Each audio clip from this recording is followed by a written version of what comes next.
Hi there, everyone. Yeah, I've reached over 800 subscribers on YouTube.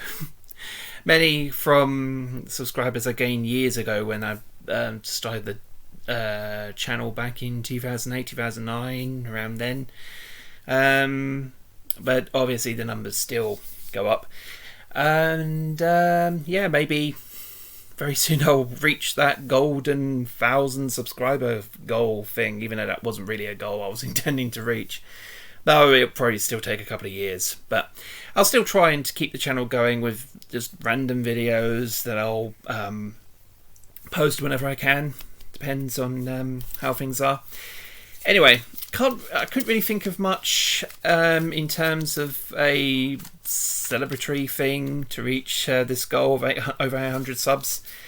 The only thing really that just came to mind is just showing off these pack of Watership Down playing cards. I got the idea because Wax Badger, if you're watching, hi, had been posting a few videos recently about how to play various different card games using, traditional playing cards like these. And yeah, this is from the 1999 to 2001 series. Actually, the copyright here says they were made in 2000. Yeah, aka the series that had a lot of hype because of its celebrity cast, but didn't really do all that well at the end of the day, despite having a bit of a blitz in merchandise and this, that, and the other. Mainly because of a lot of stuff they changed for the Liberty, that is the TV series. So yeah, I'll just show off all these. This is from Collectible Cards Limited. Very imaginative, very original name rather. Yeah, so you just get an advertising card here that just basically shows you other cards which are available. You can I'll just have a look at that. You can pause just so you can read the list proper, and it's the same for all these cards as far as the backing is concerned. Yeah, let's just get rid of these two. Yeah, of course, you got a couple of jokers, not Watership Down related in any way, shape or form. They're just the company logo. I'm just trying to see here. Did I? Oh yeah, I did. I wasn't sure how I did it when I put the cards back in, but yeah, what they tended to do is they tend to put the same character or the same couple of characters. For some, you get two characters on one card. For each number, but they do it by number or by the type of card they are. Like all the aces will be the same character, or the twos, or the threes, or the fours, etc., etc., going all the way through to the kings, queens, and jacks. Are all going to be the same character, despite despite the suit they're in. So the spades, diamonds, clubs, hearts, they all have the same character, regardless of what suit they're in. It's just how they decided to do it. Although they do have slightly different artwork, I've just noticed. But yeah, we'll go ahead and show you the cards. Hold on, I think I'm missing one. Oh no. So I thought I've lost one here. So let's start off with the. Oh no, this one has the same artwork on all of them. So I'll just show these off to you. So here are the aces, which has just put my finger there so you can see them. Well, you can't really, but anyway, it has Pipkin and Hannah the Mouse. Hannah was an original character made for the TV series, played by Jane Horrocks in Series 1 and 2, and then Maria Darling in Series 3, because a lot of the celebrities left by the time Series 3 came along, possibly due to reduction in pay, meaning they couldn't keep them or something, but that doesn't explain why Richard Bryce, bless him, decided to stay for all three series, but that's a story for another day. But anyway, yeah, she was very likely loosely based on the mouse that Hazel saved in the original book. So there you are. So they have the same artwork on all of them for all four suits. So there you are. That's Pipkin and Hannah. They both represent the ace. Going now to the twos. Oh, he's a he's a very, very popular character. I know some of the furry fandom love this character. Oh, I see what they've done. Yeah, so the black suits, he's facing to the right, and the red suits, he's facing to the left. And yeah, I do actually have a bit of a soft spot for him as well. Good old Hawkbit. He's known in the series of complaining an awful lot about just how life is, how hard life is in general. But when push comes to shove, he usually stands by his mates. He stands by the rest of the Yowzers. That's great. But yeah, the fun character is is Horbit. Definitely one of the comic relief. Now we turn to the Freeze. Oh, this is I might as well talk about. I see they've done the same thing again, facing to the right with the black suits and facing to the left with the red suits. Is that the same with the? Was that the same with the AC? Oh no. Bit and Hannah were the same. I'm just double checking. Anyway, the next character representing the Freeze is Blackberry. Now this is one of the characters who faced a bit of controversy due to the fact that, in the original book and film, Blackberry was male. He was a buck. But in the TV series, they changed her to a doe, a female rabbit. Though, to be obviously, they wanted to try and include more female characters since this was aimed towards kids. They wanted a little more of a balance between male and female characters. And, of all the rabbits to choose for the sex change, as it were, for this particular series, actually, I thought they did well with Blackberry. Considering she the original buck was meant to be very intelligent, so a character like that perfect for a doe. And of course, the issue of her being the only doe was something that was brought up in the earlier episodes. But then, of course, more female characters, does in particular, were introduced later. That was what I was trying to say. Oh, and of course, she did begin a relationship with another rabbit later on. So there was the, that bit of romance there. And that was going on with Captain Campion from Ephrata. That was it. Particularly in the last episode of Series 2. And then, of course, that became a plot point for Series 3. Anyway, I'm not giving away too much in the way of spoilers. And speaking of controversial characters, sticking with the does, this is Primrose. Primrose is essentially... I know you can't really see her name, because actually I'll move my hand so you can just see. Yeah, they all have the names written down there. But yeah, essentially, she is the replacement for Hesemphle in the book.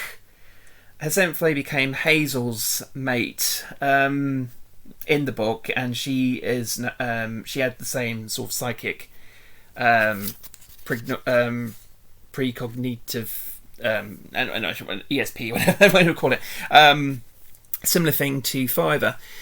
But for Primrose, they got rid of all that. They just changed the name, got rid of the psychic powers, and she just became Hazel's mate. Though she was rescued from Ephrata. That was the only thing that they kept from the original book. Of course he had to be. I forget. He was. Yeah, of course they had to put him in for number 5. Speaking of, my favourite character personally, Fiverr. Yeah, of course he had to be number 5. So again, the red suits, they face one direction, and the black suits, they face in the opposite direction. And yeah, all this is pretty much bog standard art they use for a lot of promotional images and such that they use. So yeah, Fiverr is 6. Oh, next up we have... just getting the suits. That's it. Oh yeah, still facing the opposite directions. We have, for number 6, Dandelion, who, in the book, which they also kept in the series, is that he is the storyteller. For he knows like all the stories about Frith and Elara, which is the short name for Elara, in the series, and all the ancient stories are passed on from one rabbit generation to another. So basically, he's that. Although he was one of the fastest in the book, but then they made him one of the slowest in the series. There was an episode where they had to... basically, they emulated getting the dog from Nuthanger Farm to Watership Down, but not to get rid of Woundward, but to get rid of a herd of sheep. Yeah. Again, some... that's why some people were just against the series, because of certain changes they made. Although, of course, they did eventually get rid of Woundward, but, of course, that was... something that happened in Series 3, and even then that sparked a bit of controversy even among the fans as to the route they took to get there. Number 7, we have Hazel, the chief rabbit of the Warren and Fiverr's older brother. So there you are. And yes, Hazel's a buck. Usually, traditionally, of course, in the human world, Hazel is a woman's name. But there you go. And yes, number 8, we have the rabbit's Seagull ally. Yeah! or just Kiha. But yeah, we have him for the number 8. Is he?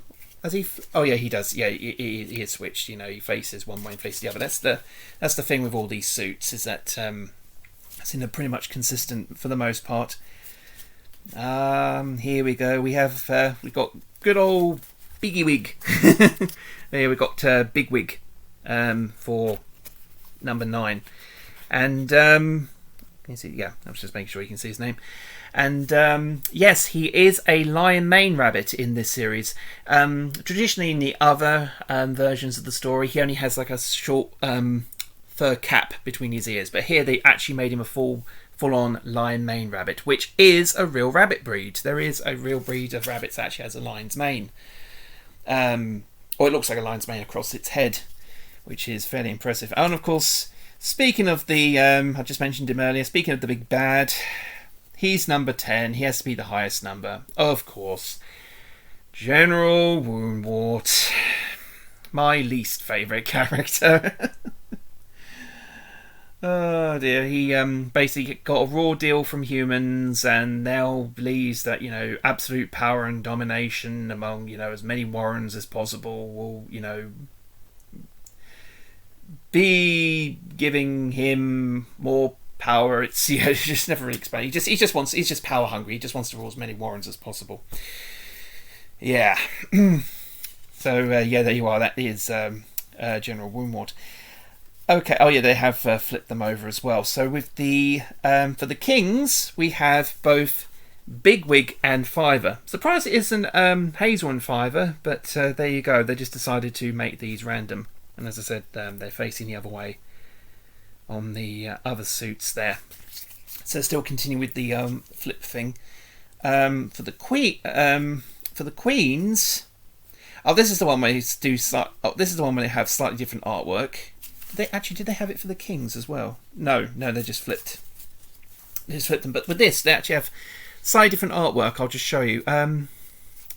Anyway, yeah. For the queens, we have Kiha and Blackberry. Again, another very weird and wonderful combo. So that's that picture. But for the red suit, you have Blackberry looking like that.